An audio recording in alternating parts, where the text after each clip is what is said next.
So number 1 says, which expression is equivalent to radical 135 over radical 5?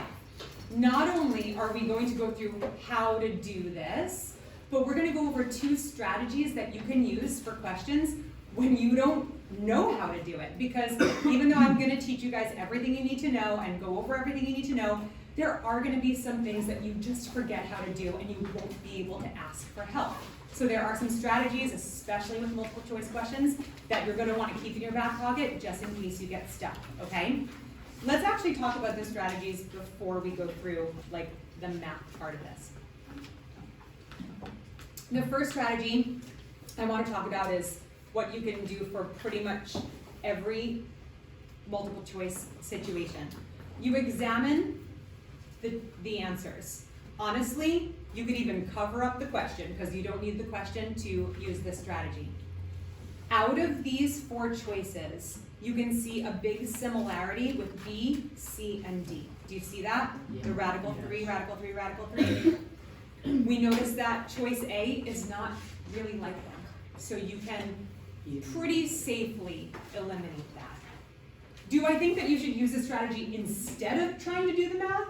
No, that would be a terrible idea. This is like a plan D kind of situation. You're going to try really hard to remember all the things that you need to do to process through it and get the right answer, but this is like a backup plan. Then, out of these 3, you can see that B and C have a similarity of 3 radical 3, 3 radical 3. You can see that C and D have a similarity of not having a denominator. So you can see that choice C was the one that was sharing the similarities with the other ones. Do you kind of see how that strategy works? This is kind of a last resort strategy. The other strategy that you can use, especially with radicals, square root signs, that kind of thing, you can use your calculator. And you can just go ahead. Now, this is looking for an exact answer. Exact answers have radicals because radicals are irrational numbers. The decimals will go on forever. But if you use the strategy where you actually just solve to the nearest, 100, and then see which one matches, it'll be very, very clear. Like if we do the square root of 135 is about 11.6. I'll just do to the nearest 10. 11.6. And then the square root of 5 is 2.2. You don't have to write this down if you don't want to, but you can if you want to. So then I can go ahead and divide those. 11.6 divided by 2.2. And you'll get an even closer answer if you do it in your EOC calculator. So let's just say it's about 5.3.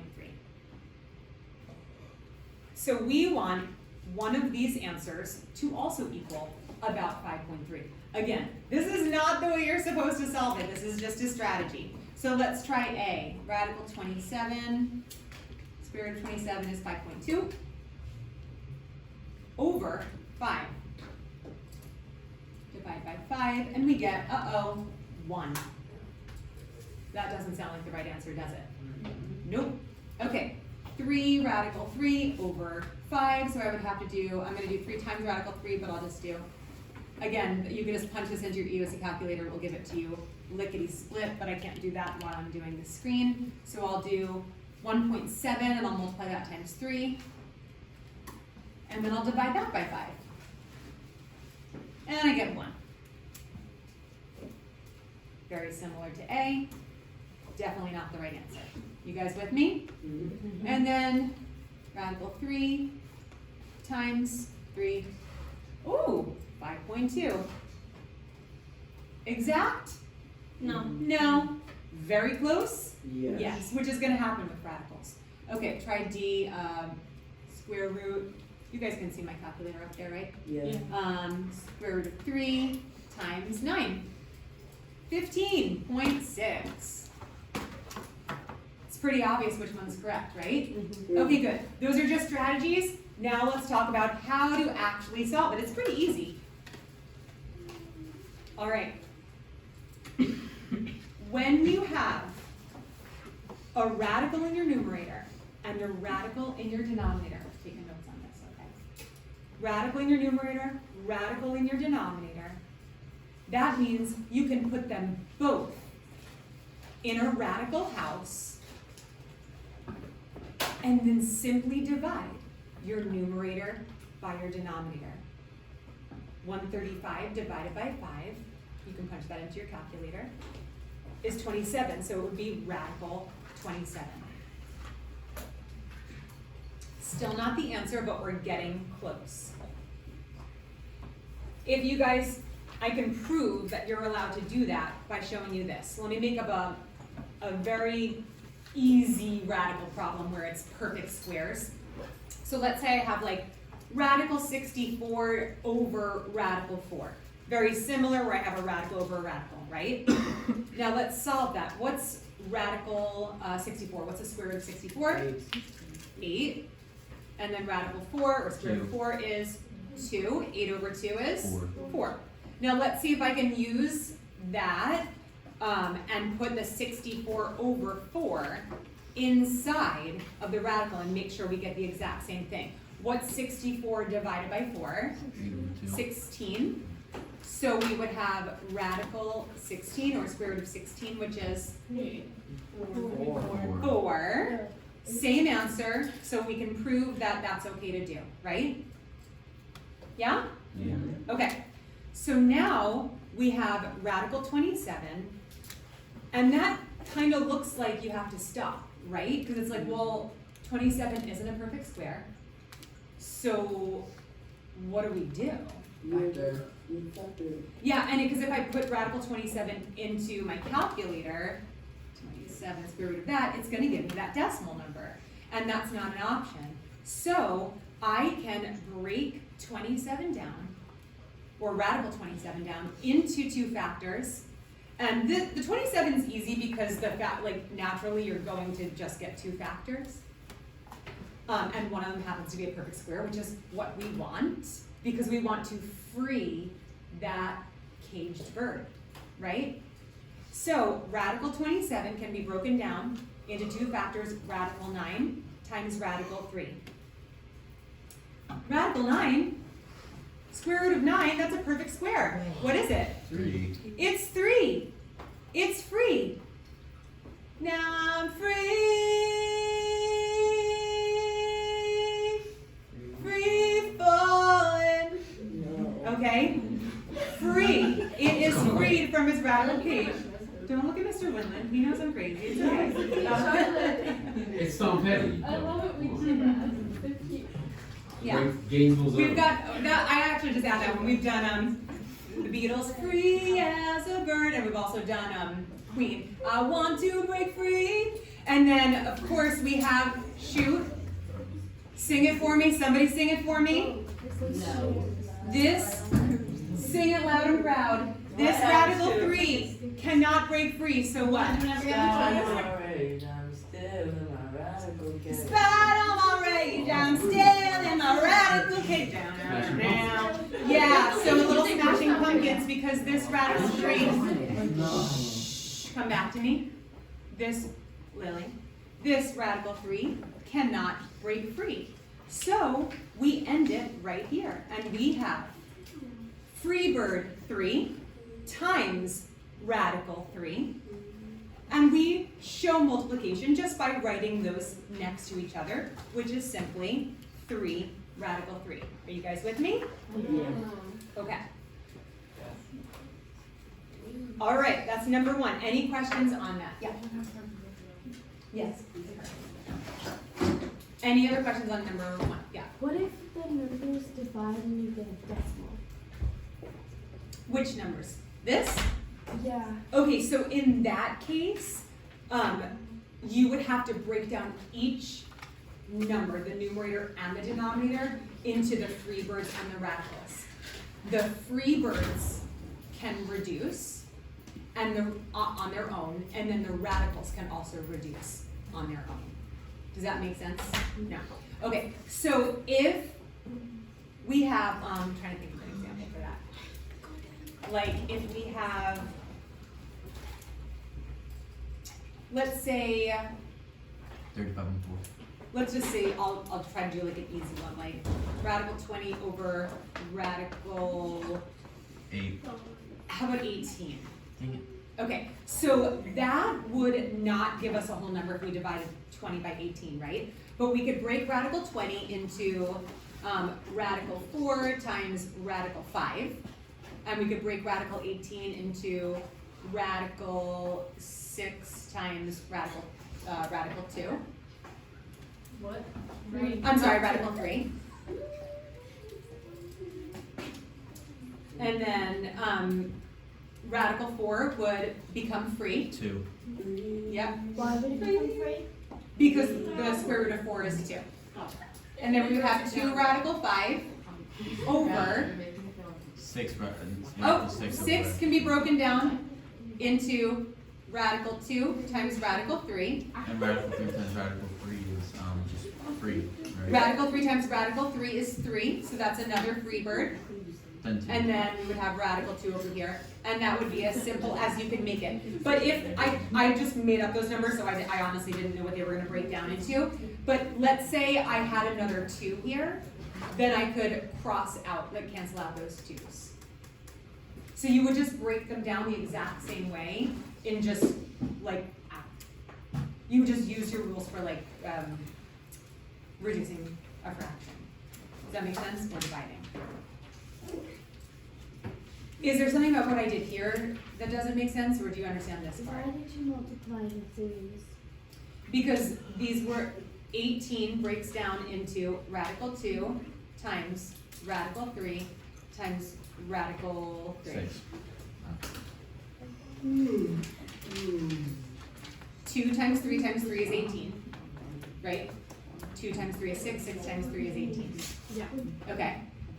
The reason the 3 was able to, the reason the 3 was able to break free is because radical 3 times radical 3 is radical 9, and radical 9 can break free into a 3. Yes, but why did we multiply the threes? Why not with the 2? Because that's the They're only way to compatible. break it free. They're compatible in the sense that they can break free. If I multiply the 3 times the 2, I'm gonna get radical 6 that cannot break free.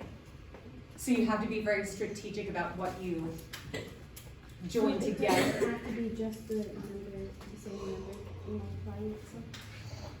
That's the only way to break it free.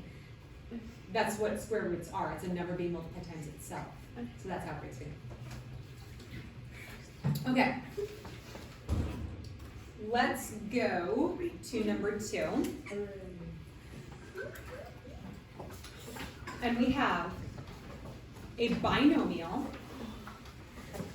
Binomial meaning 2 terms being divided by a monomial, 1 term, This one's crazy. okay?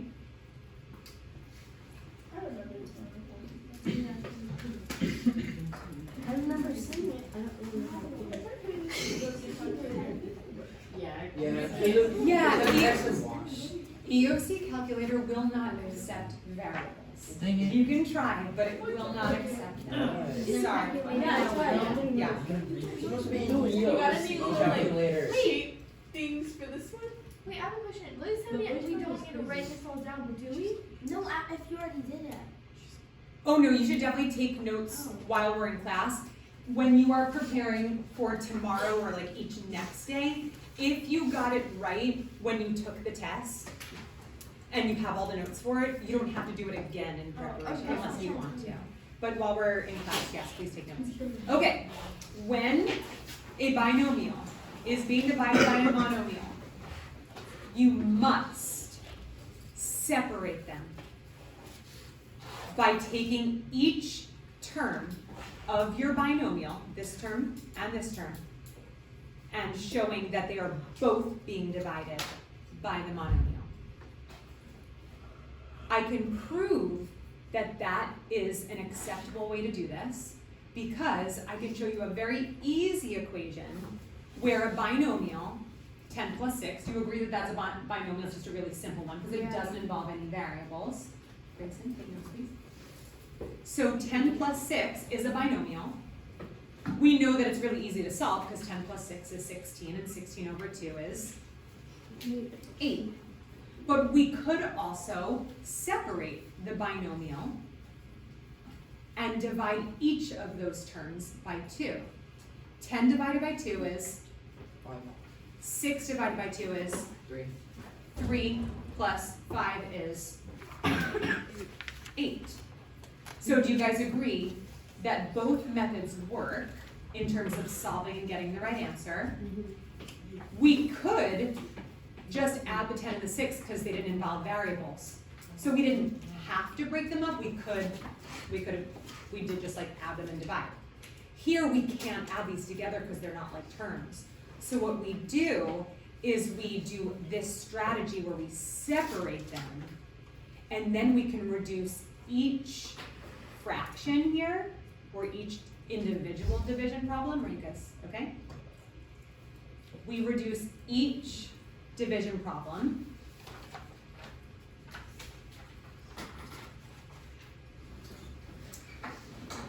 And up here in the notes, I have gone over some of the general rules for exponents.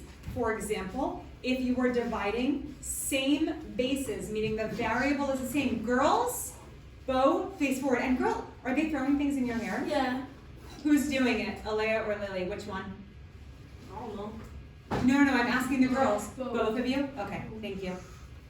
All right. Yes. Yeah, just be really careful of the camera.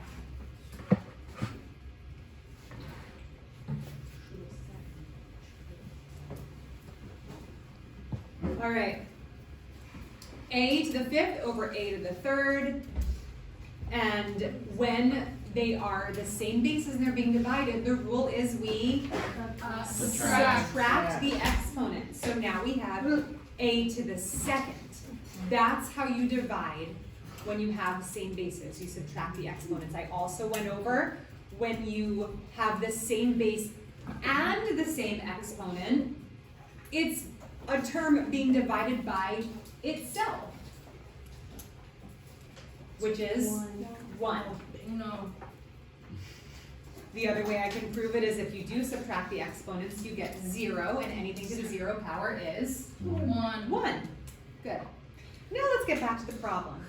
Let's use those rules for exponents and our broken up division problem and solve. 18 divided by 3 is 6. X cubed divided by x squared is Just X. just x, or x to the 1st power. When you finalize your answer and enter that into the EOC answer box, you do not want to show that 1. Even though it does exist, it is supposed to be invisible when you write your most simplified version of the answer. Do you guys understand that? You don't want to get points off or the answer wrong just because you put in a 1. Okay. So, Wait, you didn't go over why. I'm gonna go over. No, okay. Oh, over here, I'm sorry. Y squared over y squared is 1. 1. Do I have to show that? No. No. 9 divided by 3 is, 3. and x squared over x squared is 1, so it's invisible. Don't you have to show the y since there is No. y? It just times Wait. 1. What's 5 over 5?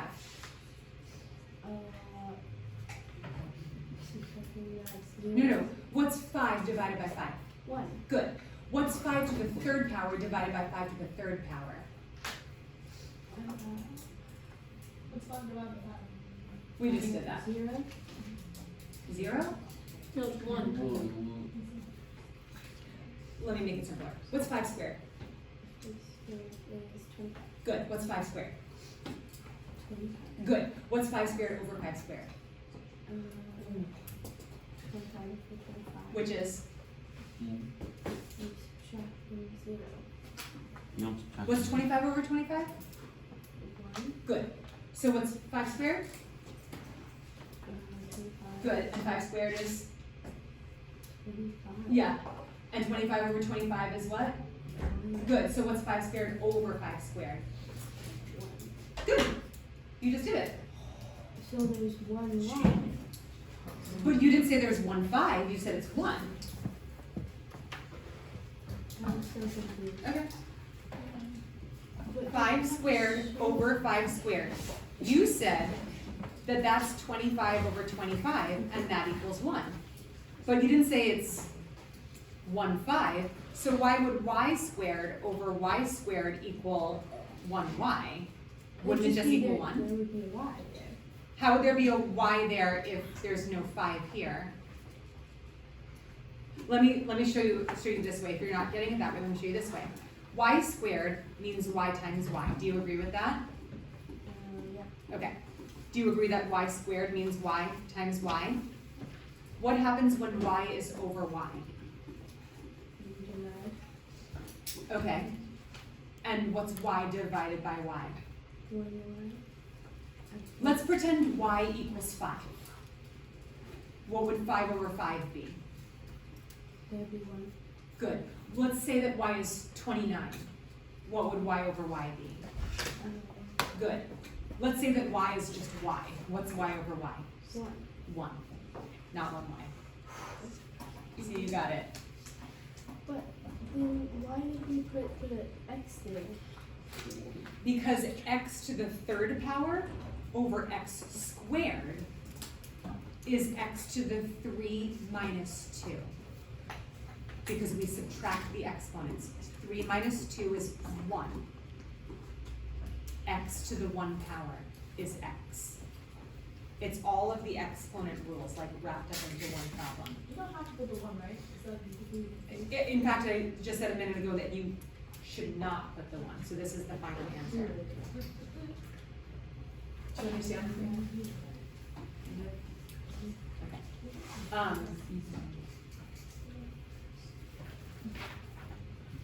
We can work on that a little bit more tomorrow if we want. Okay, so that was number 2. Wait. I'm not finished yet. That's it. Oh, did I not do this Solve part it, yet? yeah. Okay, sorry. 9 divided by 3, 3. 3. X squared over itself is Give it to 1. one. Good, you didn't say 1x, you said 1, she's getting it. Okay, so that's 1 and we don't need to show it. In fact, we shouldn't show it unless the whole thing cancels out and then you have to show that there's a 1. Like if this whole thing was over itself, you would say plus 1. Y to the 5th over y to the 2nd. Y to the 3rd. Y to the 3rd.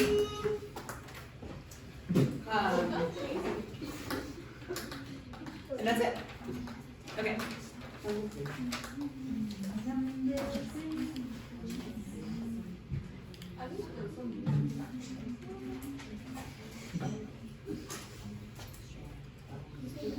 Okay. This is not the right. Okay, number 3. It says solve the system of equations. I have 3 more problems in like 10 minutes. Everybody pay attention, girls. Solve the system of equations. Here is the system. We have to decide which of the 3 methods that we learned is which of the 3 methods that we learned is going to be appropriate for this. Technically, you could use any of them, but there's one that's going to be the easiest to use, and that is substitution. The reason substitution works so well for this is because both of these expressions are set equal to y. They're both solved for y. They're both in slope-intercept form, technically. If both of them are equal to y, and by definition, a system has to have the same value for x and y in each equation. Each equation, the value for y has to be the same as the other equation's value for y. That's what a system is. They work together and they intersect at a point. That point, the x and y value at that point, has to be the, Big C, wake up, has to be the same for both equations. So if this y is the same as this y, and they're both equal to y, then they both equal y. each other. If they Wait, both equal y, then they both equal each other. each other. Each Yes. So basically what you do is you do 3x minus 2 equals 5x plus 2. Yep. I wrote it this way just in case it was easier to see it this way. If 3x minus 2 equals y, and that same y also equals 5x plus 2, then basically take out the middleman and set them equal to each other. That's substitution. So now, once we have substituted and gotten rid of the y's, we now have an equation that has x and only x. It has x in two places, so we have to kind of join them onto the same team. Jack, pay attention. Join them onto the same team. And we are going to solve for x from here. So we will get rid of this minus 2 by adding 2 to both sides. This cancels. And we have 3x equals 5x plus 4. Are you guys with me? And then we're gonna move the x, one of the x players over to the other team. So I'm gonna subtract 5x on both sides. And I get negative 2x equals 4, because that cancels. Then we just have to solve for x, divide by negative 2 on both sides, and we get x is negative 2. Whoa, we're halfway there. Come on, Lex. That was beautiful, absolutely beautiful. Don't lie. We still need to solve for y. So we have our x, but we need our y. What do we do? You substitute. No, wait. Yeah, plug it in. Were you gonna say plug it in? Yeah, I was gonna say Were plug you it in. gonna sing it? Plug it in, plug it in. I don't know the song. Which equation should we plug it into? Top one. It Oh. doesn't I had matter. 3 people say that to me today. What, plug it in, plug it in? Yeah, I had Miss K say it to me, you say it to me, and my mom says it. That's weird. Okay. Hello, hello, hello. Please remember. Please remember now. Okay. Either equation will work. You just take either one of girls, either one of your equations. You write it down, Lily. Head up, please. Then, instead of x, you plug in the negative 2, which was our value for x. Then you solve, and if you want, you can take this bad boy and just plug it into your EOC calculator, because your EOC calculator will do order of operations for you. Oh my god. I know. No, you're like. But if you don't like to let AI be your brain, then do it on your own. 3 times negative 2 is negative 6 minus 2. Fill the proper change of sign. It's negative 6 plus negative 2 is negative 8. But if you punch that into a calculator, not with the variables, Ooh, that's awesome. then you'll get your answer. So you just put in 3, yeah, without the line. Yeah. Yep. Just that. EOC.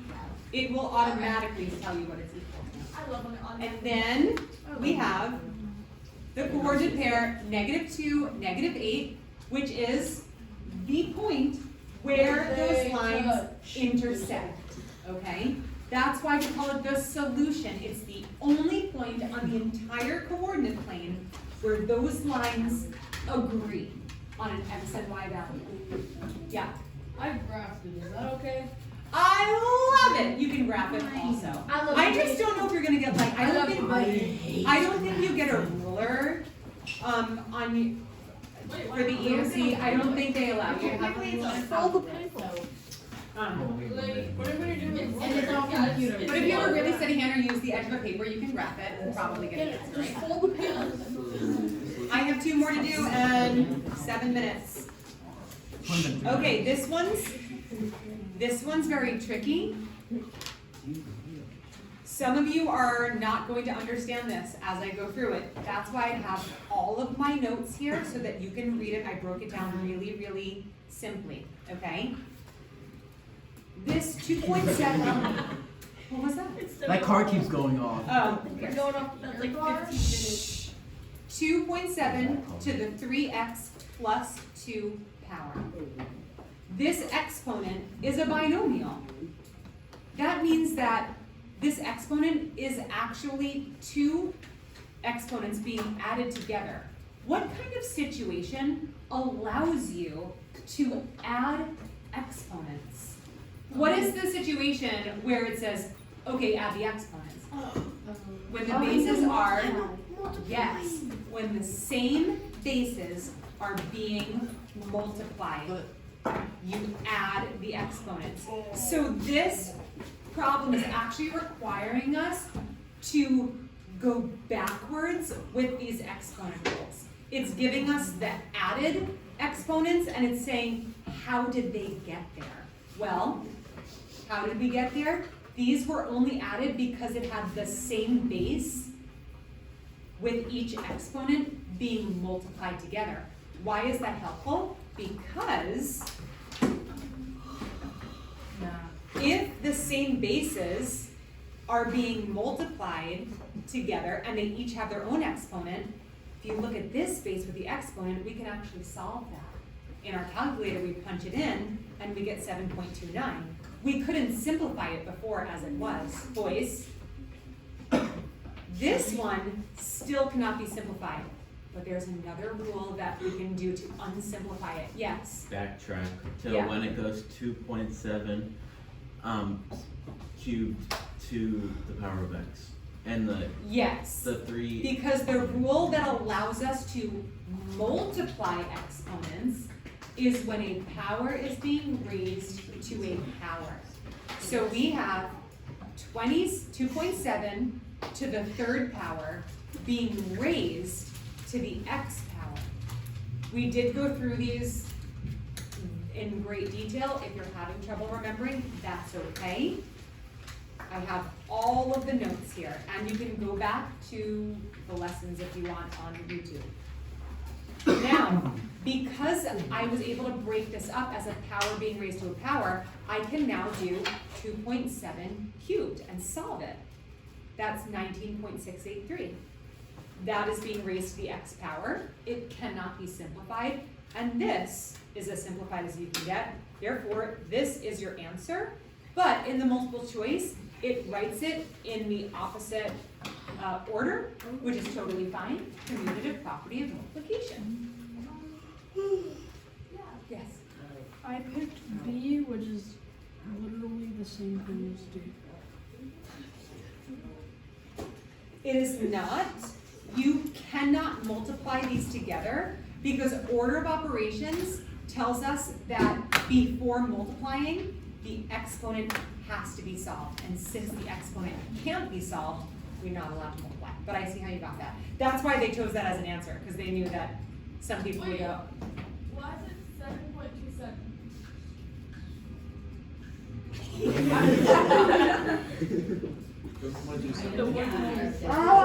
Trying at that car. 0.29. 2.7 squared is 7.29. Oh, I don't know, I just wrote 7.27 because I'm an idiot. Okay, here we go. No, you're not. Say 3 nice things about yourself. Say 3 nice things about yourself right now. I'm nice? No. No. Cool? No. No. And I'm pretty really well. Yes.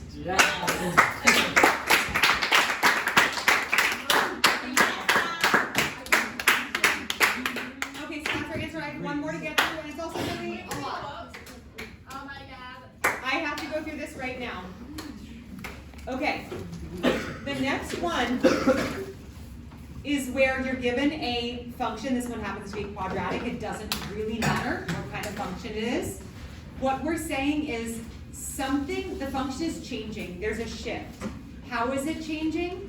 K, or is a variable, a constant. K is for constant because constant doesn't start with K, which is weird. So a constant, a number, is being added to X. Just X. It's inside the parentheses, so it's just being added to X. Do not pack up, do not leave. If this is just being added to X, it is just affecting the input. It is just affecting the X axis, which means the shift will be horizontal. Huzzah. So, But that's not where it's tricky. It's tricky because, yes, the shift is horizontal, but it goes in the opposite direction of the sign. So, now, so if 2, positive 2 is being added to it, It goes left. it goes to the left. Because it's like switch. If 3 is being subtracted from it, it goes to the right 3. Now, real quick, if this were a question where k was being added to the entire function, meaning it said f of x plus k, as in f of x, and then outside of that said plus k, that would be a constant being added to the output, which would affect it vertically. So it would go down. Well, in that case, the signs go the right way. When it goes vertically, if it's positive 2 is being added to the output, it goes up 2. If a negative 2 is being added to the output, it goes down 2. Okay, so that one makes sense. The horizontal shifts go in the opposite direction. You guys can go.